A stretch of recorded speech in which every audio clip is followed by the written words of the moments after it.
Welcome to Man Does Tech, where I solve the problems you didn't even know you had. In this video, I will show how to replace ignition coil Mitsubishi Lancer.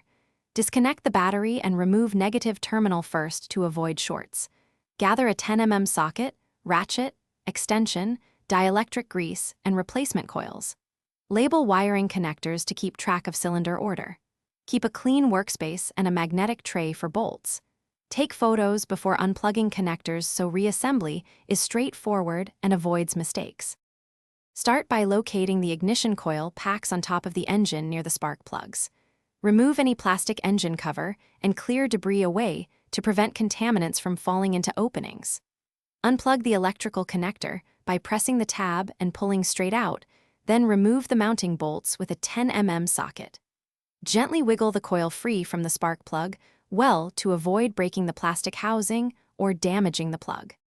If you're finding this guide helpful, please subscribe and like to support more practical car repair videos. Quick recommendation: the Shark AI Ultra Robot Vacuum makes post-repair cleanup effortless with voice control and smart navigation, saving you time sweeping up debris and metal shavings. It's handy for the garage or home, and it even avoids tools on the floor. Check the description for the link and other deals. Now let's get back to the video.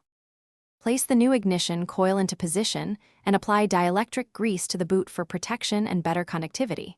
Seat the coil firmly onto the spark plug and replace the mounting bolts, tightening them snugly without stressing the plastic. Reconnect the electrical connector until it clicks, and repeat for each coil you replace. Reattach the engine cover, reconnect the battery, and start the engine to confirm smooth idle and proper operation with no misfires. Thanks for watching. If you found this helpful, don't forget to like and subscribe.